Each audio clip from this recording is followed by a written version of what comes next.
Sorry, I missed the party the other day.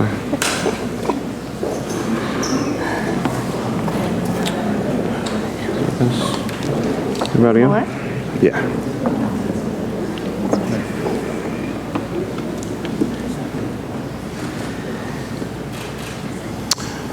Good morning, everyone. Sorry to hold you up. We have a series of announcements with regard to the World Meeting of Families in Philadelphia, September of this year. I'm going to introduce a few folks, but obviously we have a large group today. These are many of our stakeholder partners in this incredible event taking place in our city. Let me first thank and recognize Donna Crilly-Farrell, the Executive Director of the World Meeting of Families, Joe Casey, General Manager of SEPTA, Rhina Cutler, Major Station Planning and Development for Amtrak, Mark Gale, the CEO of Philadelphia International Airport. From the city team, Everett Gillison, Chief of Staff and Deputy Mayor for Public Safety, Desiree Peter Campbell, City Representative and Director of Communications, Samantha Phillips, Director of Philadelphia Emergency Management for the Philadelphia Police Department, Joe Sullivan, Chief Inspector. For the Managing Director's Office, Giselle Jones, who's the Deputy Managing Director for Special Events. A number of our other partner agencies represented here today. The United States Secret Service, the Philadelphia Fire Department, the Philadelphia Office of Emergency Management, PennDOT, Philadelphia Parking Authority, the Delaware River Port Authority, and PATCO, New Jersey Transit, Department of Homeland Security, Commonwealth of Pennsylvania, and our regional partners and a number of elected officials from Bucks, Chester, Delaware, and Montgomery counties. For those of you who have not been here before, first and foremost, let me welcome you to Philadelphia City Hall, the Mayor's reception room. We're excited to share this first in a series of press announcements and information exchanges. This is preliminary information. You'll hear that over and over and over again as we continue to make plans for this historic visit of both Pope Francis and, for the first time in history, the World Meeting of Families in the United States of America. Again, this preliminary information is about what the public can expect regarding transportation during the World Meeting of Families. In the coming months, all of the agencies here today will release more detailed plans about their particular agency or department or the services that they provide. Today is a broad overview of transportation options so attendees can know basically what to expect and how to plan accordingly. The World Meetings of Families Congress will take place Tuesday, September 22nd through Friday, September 25th. The papal visit will take place that weekend, Saturday, September 26th, and Sunday, September 27th. So at this point, we're about 3 months out, and of course, counting. Given that time frame, we wanted to start sharing information with you now so that residents and visitors to our great city can begin making plans for that entire week and certainly the weekend. This will be the largest event in the city of Philadelphia in modern history. We anticipate that this papal visit will be even larger than Pope John Paul II's visit in 1979, and in the area of concentration, possibly larger than the 2008 Philadelphia Phillies World Series parade. Anyone who remembers those events can begin to understand what this papal visit might look like. If we're going to show the world how great the city of Philadelphia is and our region, make no mistake, we will in fact be on the global stage. This will be the largest event taking place probably in the world at that time. Then we're all going to, of course, have to work together with level heads and patience to make this the best event that anyone has ever seen.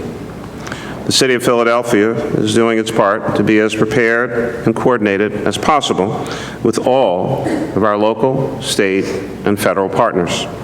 And as you can see, there are many people and agencies working in concert to create the best, most thoughtfully executed plan for our city during the World Meeting of Families Congress. The City of Philadelphia, of course, knows how to do big events.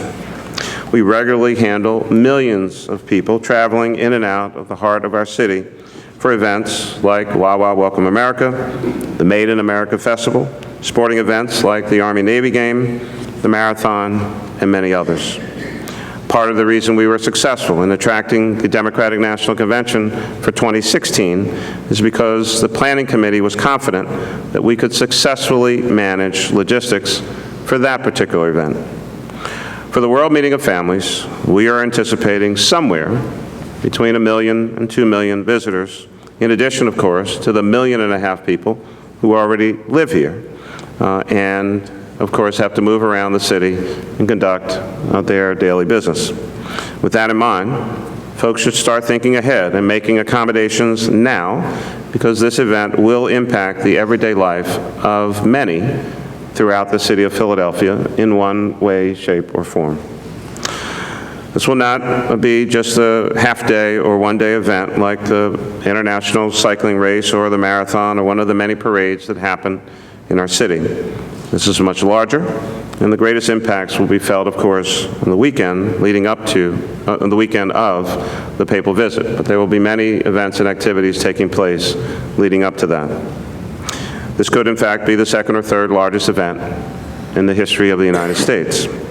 We're working to make sure Philadelphia is open and accessible to everyone who wants to be here. But there are a few things to keep in mind if you do travel downtown for the event or have other activities. Be prepared to walk at least a few miles or more. Private vehicles will really not be a viable option. Public transportation routes and schedules will be altered for efficiency and capacity purposes, and SEPTA and other agencies will tell us about their plans in just a moment. In the coming months, there will be, again, a continuing series of announcements about other details pertaining to the World Meeting of Families. But today is just about an overview of transportation around the city and our region. That is the primary focus of today's announcement. We will come to a Q&A part, of course, at some point, but the primary focus of today is about transportation. Our goal today is to share as much information as possible, as soon as possible, to help people make informed decisions about their plans. While we don't have all of the details we'd like to be able to share at this moment, hopefully, over time, we will, of course, continue to provide you with updates, but today is a start of a process of information sharing. With that, let me first introduce Donna Farrell, Executive Director, World Meeting of Families, Philadelphia. Donna? Thank you, Mr. Mayor.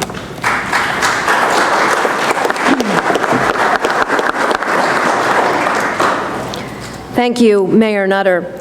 You know, we're frequently asked at the World Meeting of Families by people at the Vatican, sometimes by the international media, and sometimes by people who have done other large international events, what's your experience like in the city of Philadelphia? Is Philadelphia excited? And to a person, everyone on our team has communicated to the Vatican and to others who have asked what an extraordinary experience it has been and is working with the team in the city of Philadelphia. So, Mayor, I really want to thank you for all of your support and leadership.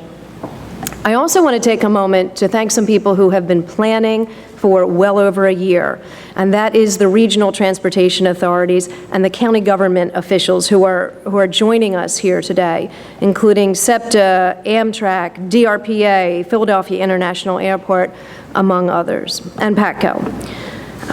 Your dedication to leading the transportation efforts, to coordinating these immense logistics, and laying the groundwork for an efficient transit plan is incredibly pivotal. For all of that, and for all of that hard work that is yet to come, we are very grateful. We just passed the 100-day mark. In less than 100 days, the world will be on our doorstep. And that global spotlight that the mayor referenced will be focused on Philadelphia as we welcome the 8th World Meeting of Families. And this historic visit by Pope Francis, who is a transformative global leader and who is bringing spiritual guidance and comfort to people of many different faiths. We hear from people of all different faiths on a regular basis that they want to come to Philadelphia. They want to be part of the events surrounding Pope Francis. And it's an incredible opportunity for Philadelphia and for all of those who will visit here from across the United States and around the world. Working hand in hand with the city's Transportation Committee and our own World Meeting of Families Communications and Marketing Committee, we're pleased at the World Meeting of Families to announce today 2 public service campaigns that will be forthcoming. One, Know Before You Go, and the other, the Papal Visit Playbook. Let's talk about Know Before You Go and how important this is going to be. This will share detailed updates on mass transit schedules, the walking routes, and the maps that will help visitors and residents to get from point A to point B as efficiently as possible during the Congress and the papal visit in September. This campaign will also include insider tips and key information about transit directions, location details, and more for the out-of-town visitors who need to navigate through Philadelphia. To those of us who are from Philadelphia, we understand what it means when you say, well, just get off at 30th Street. We have to make sure that everything we communicate will be clear and easily understandable to someone who is coming from Peoria, San Francisco, or Ghana. The next public service campaign is the Papal Visit Playbook. And when that is released, it will be an in-depth guide to what the local residents who are living and working in and around the city can expect this September. As we all become hosts to the world, the Papal Playbook will provide a comprehensive list of the do's and the don'ts, everything from that detailed transportation plan with the maps and the walking routes to other things, such as events and dining options. The Playbook will outline a general overview of how city residents can prepare for an event of this scale, and also at the same time enjoy all of the offerings and events that Philadelphia has to offer, because this is going to be an exciting time for people here at home as well. Residents are encouraged to sign up now for the Playbook, which will be actually released a little bit later, but you can sign up now on our website, which is worldmeeting2015.org. We encourage everyone to go there and sign up to get the Papal Playbook. So the registration is currently open on our website. We are incredibly, incredibly excited for what's to come this September and look forward to working hand in hand with the City of Philadelphia and transportation authorities to provide all of the necessary resources to all of the visitors who are making the pilgrimage to the World Meeting of Families, Philadelphia 2015. Thank you. Thank you, Donna. We're going to have Rhonda Cutler come up next. Rhonda, as you know, is at Amtrak, and she has a train to catch. So, so Rhonda Cutler on behalf of Amtrak. Thank you, Mayor. Welcome, everyone. I do want to tell you that it is Amtrak's intent to be ready to move significant numbers of people in and out of Philadelphia for the World Meeting of Families. On a daily basis, Amtrak has about 12,500 people pass through Amtrak riders every day, New Jersey Transit about 1,200 riders a day, and SEPTA about almost 25,000 passengers a day. So we are planning to move a lot more people through than we currently do on a daily basis.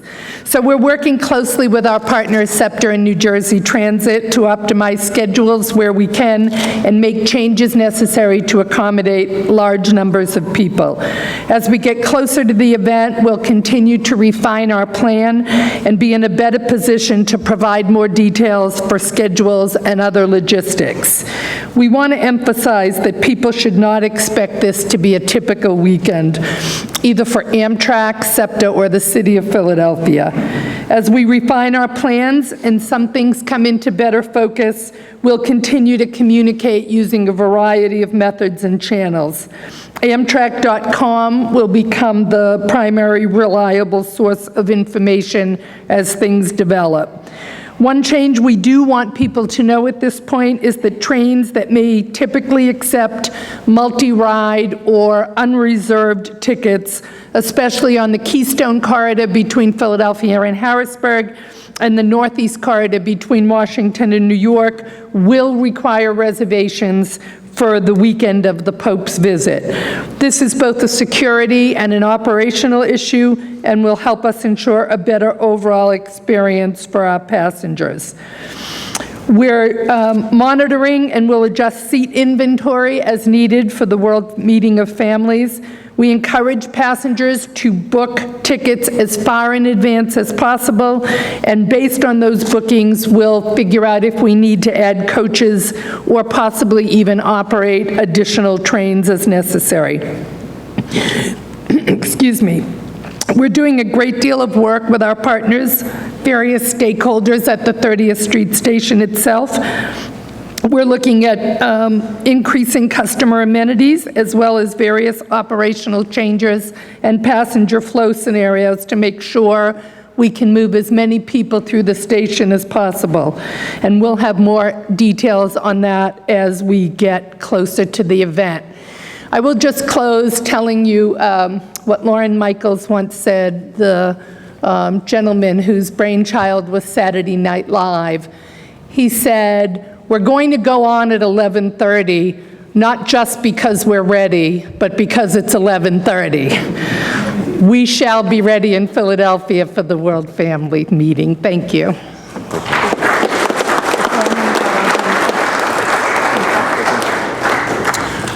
General Manager of SEPTA, a great transportation partner with the city and our entire region, Joe Casey. Thank you, Mayor. Just like everyone else, SEPTA is excited that Philadelphia is host for the September Papal Visit and the World Meeting of Families Convention.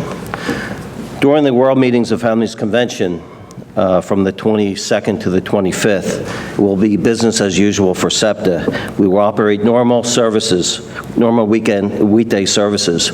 We expect those services will be able to accommodate the conventioners.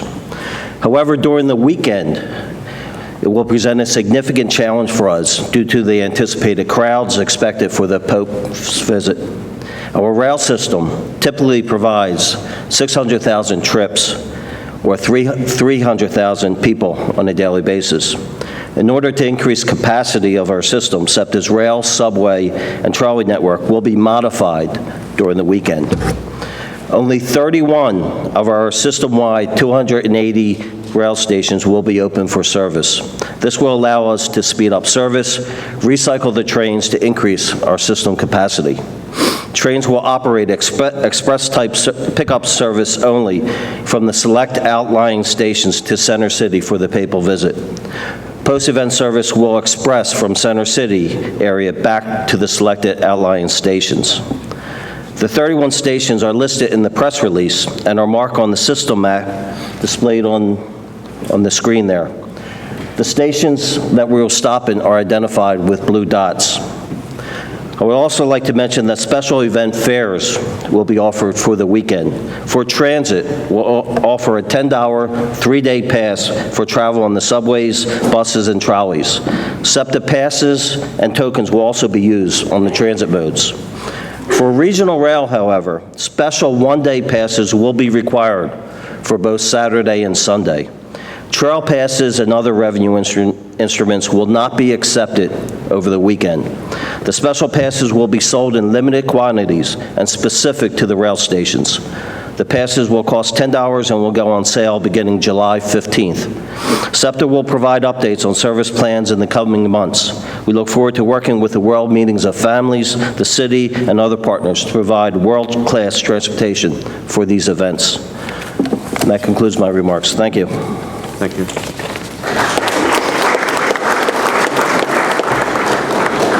For Philadelphia International Airport, our CEO, Mark Gale. Mark? Thank you, Mayor, and good morning, everybody. As the Mayor has already alluded, Philadelphia is going to be on the global stage. Philadelphia National Airport serves as our global gateway, averaging over 525 daily departures a day, servicing over 130 cities both nationally and internationally. We do have connectivity and access to the world, and we will be ready to go. As was stated, many of us have been working together for several months, getting ready for this September's events. At the airport, we began internal coordination meetings months ago with folks who are key stakeholders at the airport that play an integral role in bringing success to events like this, including our airlines, the TSA, the FAA, Customs and Border Protection, our concessions, folks that work in our ground transportation areas, police, fire, everybody that has a hand in operating at the airport has been and will be continued to engage in this process. We're committed to providing safe, secure, efficient operations throughout this event, but we also are going to make sure that we put on a tremendous customer service initiative and make sure everybody understands the Philadelphia passenger experience is going to be second to none. We have been steadily improving our facilities over the course of the last several years, and we believe that we are ready and will continue to make improvements as we get closer and closer to that event. On any given day, through Philadelphia National Airport, there's some 85,000 passengers that travel through there. We believe that we have a little bit of advantage at the airport compared to some of the other modes of transportation in that airline schedules are fairly well defined in advance. While we believe there may be some additional sections that are added on and planes may be fuller than they typically are, which is unfortunately hard to believe at times because they are pretty full. But we do believe that we will see crowds in excess of that 85,000, maybe to the 10 or 20%, very much like we would see at the airport during Thanksgiving time. So with all that, I think that the airport is ready to go. We have committed stakeholders. We are committed to everybody on this team, and Philadelphia National Airport will rise to it. Thank you.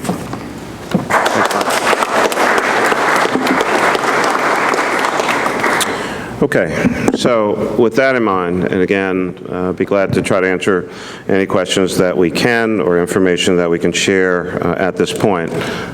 Just want to, again, make mention this is primarily a transportation-related announcement, and would like to try to keep our questions in that realm for the folks that we have. John? A question for SEPTA, I guess. Joe, are you all considering putting any extra trains on? I mean, how will this weekend capacity compare to, say, your normal Monday to Friday? And how many seats are you going to be running? And parking at these 31 locations, what kind of parking capacity do you have? I'll deal with your second question first. The parking, that will be a challenge for us. We are working with the local municipalities to provide additional parking, but realistically, we expect people to be dropped off at those locations. How many parking spaces will you have? Yeah, we don't have that information now. I mean, we know how many we have, but we're working with partners to park at nearby facilities to increase parking at those locations. But again, it is a challenge. Do you think you sound like lots of shuttling people, sound like lots, I mean, you came across the mall or something like that? Go ahead. Yeah. John, I think the main point here is, still working on those elements of the plan, but as I said earlier, what we're really trying to, I mean, the reason that we're having this conversation today, the reason we're talking about transportation is to really try to help dispel for many people in their mind that they should even be thinking about really trying to use their car, use their vehicle to get close to either the main site or even in some instances to public transportation, that somehow you think you're just going to, as you might do on a normal day, drive up to a SEPTA regional rail station and park your vehicle. There are a lot of people coming. You need to figure out other options, even for getting to the mass transit, which is really the best way to try to get to the Parkway or downtown or Old City or wherever it is that you're trying to go. We need to really help people understand this is a very different event. And so what you would normally do to go, to an Eagles game or something, forget that. This is different. So even how you get to mass transit, we need to help the public better understand you need a different way, you need a different mode. Maybe someone can drive you in the car to the mass transit station and drop you off, but they should not necessarily anticipate that you're just going to pull up and park your car and jump on the train. That's not happening with this. First part of the question, go back to that. Amtrak sounds. What was the, remind us of? On extras. This is, what will, are you going to have additional capacity as far as rail cars? Can you borrow some from New Jersey Transit? No. New Jersey Transit and Amtrak, they will beef up services. We are not operating from Trenton, so NJT and Amtrak will handle that. But again, our plan has to quick turn those trains to get additional capacity. We'll put as many trains that we have out on the system, and quick turning them will enable us to more than double our capacity on our rail system. Able to run like a rush hour run all the time? Yeah, I mean, they'll be coming from the one station, they'll have an empty train pull up and express it right downtown. I'll turn that train around and recycle that train to run express service. It's more putting together a high-speed system. So quick turnaround, not extra capacity? No, we'll provide extra capacity. You will, how much extra capacity? Well, again, we think a normal weekday we carry on the rail system about 300,000 people, 300 in the AM and PM. We expect to more than double that. So we're talking about maybe 650 to 700,000. Mike? Regarding the passes, that's Yes. $10 gets you in and out Yes. of Center City. Yes. It's a one-day pass. Yes. And putting them on sale in July, you said limited quantities. Yes. What is that quantity, and do you expect it to sell out before the event? Well, we do. We expect it to sell out. But again, the situation is if we only have capacity, and the regional rail will have a capacity of about 180,000 people, we need to restrict that because we don't want 500,000 people show up at the rail station and not be able to get on the train. Right. So you cannot buy this pass at the station on the day of, right? That's correct. That's correct, yes. Yeah, if you show up at the station without a pass, you will not be able to get on the train. And what is the quantity that you're selling? Yeah, we're still working on it, but again, we want to limit it, and the pass will be for that specific station.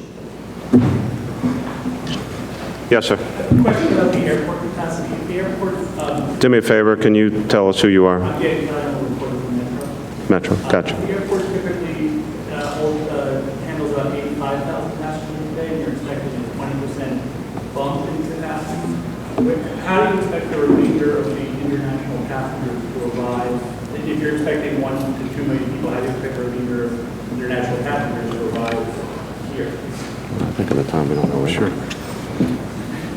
So the 1 to 2 million passengers that are expected here, clearly they're not all coming through the airport. Even international passengers may come through other main ports of entry at other international facilities. Those that come through Philadelphia National Airport, we have a pretty good idea based upon our international complement of flights, how many seats there are, what the load factors are going to be, and we've been working with our Customs and Border Protection people to make sure that when we get them into our international arrivals hall, that they're expedited out quickly and efficiently.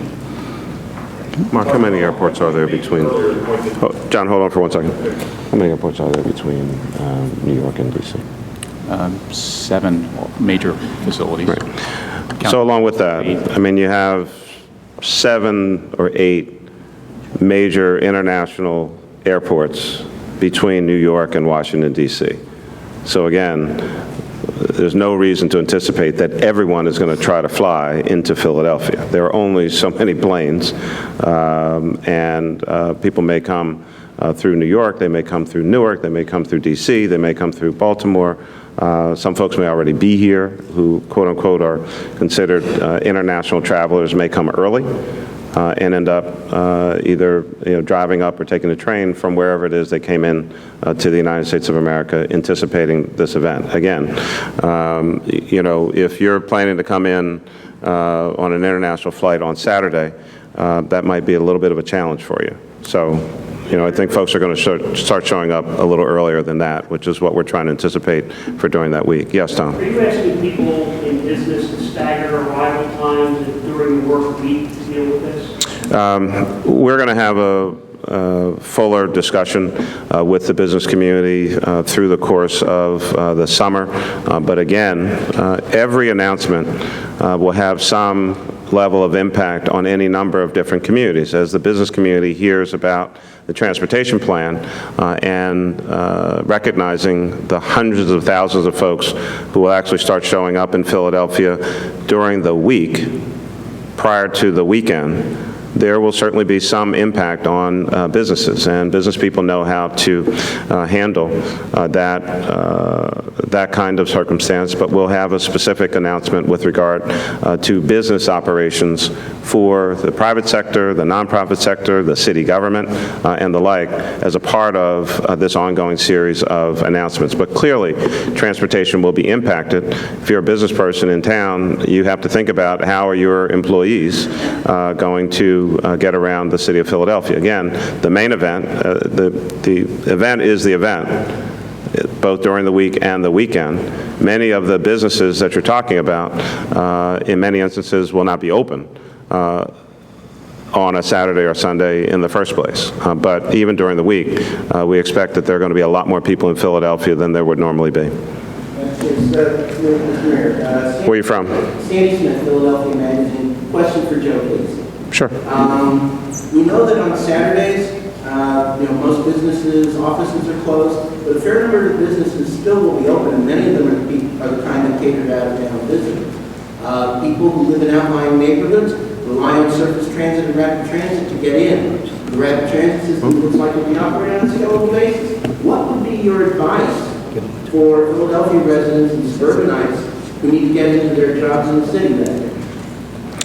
Well, Joe can answer for his part. I think you answered a part of your question in the first place, which is that many, many businesses are not open on Saturday or Sunday in downtown Philadelphia. Having said that, there are obviously a bunch of businesses that are open, many of whom are anticipating, I'm sure, added business as a result of having an extra million or so folks in the city of Philadelphia. Again, we're 90-plus days out. We want everyone who thinks that they might be affected by the World Meeting of Families event to start thinking about how to plan for, if you're a business that is normally open on the weekends. You could be a retailer, a restaurant, whatever the case may be. You have to take the realities of this great opportunity to highlight and showcase the city of Philadelphia, but also take into account there may be some inconvenience, and we're going to need your patience and cooperation to go with it. That's why, again, we're having this kind of discussion 90-plus days out. There's no escaping the fact that there will be some impact, very positive overall for the city, but challenging for some of the business people and their employees to provide the kind of service or business that they're normally engaged in. This will be a huge, impactful event in a variety of ways. Joe, you want to add anything to that? Okay. Yes, sir. I'm sorry, Bruce. Okay. Obviously, all the prior cities that posted this, they all have planes and trains and automobiles. What is the single, to the degree that you've spoken to some of the folks who posted these past events and soon have, what's the single biggest warning that they gave you with regards specifically to transportation? Here's what you need to watch out for because it was a problem for us, I think. I think it's... You're going to have a lot of people. You need a lot of transportation options, but also early preparation, good advance notice. Get people ready from a mindset standpoint to change what they might normally do and how they might normally access any other kind of event, because this event more than likely is bigger and more impactful than anything you've probably seen. And that's been, much of the advice. Donna can certainly speak more articulately about that. She's had more interaction. But I think it's sharing as much information early on as possible, getting people ready for it, and then, people are pretty resilient and creative, so they'll adjust in the ways that they need. But you want to add to that? We met with the officials who organized the World Meeting of Families in Milan in 2012, back in February of 2014, right after we came on the job. And one of their main points was what the mayor just named, and that is get people used to the idea early that they're going to have to walk long distances. In Milan, it was at least 3 miles. So they said it's really important that you communicate early and often with people so that they don't show up on that day without a very clear expectation, and that it really helps to make the plans for people. Yeah, I mean, I think we're not the only ones who have to plan, if you will. We want people to have a plan. We want them to have their own plan. I know I want to go to this event. I have to get a special ticket to get on the train. I may need a special pass to have certain access. How am I going to get there? The individual. How far can I walk? What am I prepared to do? I might have to stand for long periods of time. So as we're planning, we're also trying to really encourage and help the public. You need to plan for how you are going to experience the World Meeting of Families in Philadelphia. And so that planning really has to go both ways. Yes, sir. What kind of road closures do people anticipate for that week? And then also, again, we're talking, Vine Street Expressway, what are the possibilities? When we have the road closure aspect of this, we will lay out and roll out a full explanation of that. We're not at that point yet. Mr. Mayor. Yes, sir. Tell me where you're from. Sorry, Jim Saxon, Plainfield. You said you're expecting 1 to 2 million people. That's what people say. I mean, I don't know how many people are coming. Well, that's the number. Everyone hasn't called me to tell me that they're showing up. Well, that's sort of the approximate number that came in 79. Yeah. And this vote has been shattering all the records that John Paul II set in the crowd size. Right. Will the planning process be, totally screwed up if you have 3 million people, 4 million people, which is a million more, but that's what this vote has been doing in Manila and Rio and other countries visited. Yeah. So, I mean, again, and I said it to start. People say it could be 1 to 2 million folks. From a planning standpoint, we always have to anticipate the realistic possibility, again, given the popularity of His Holiness Pope Francis, that more could come.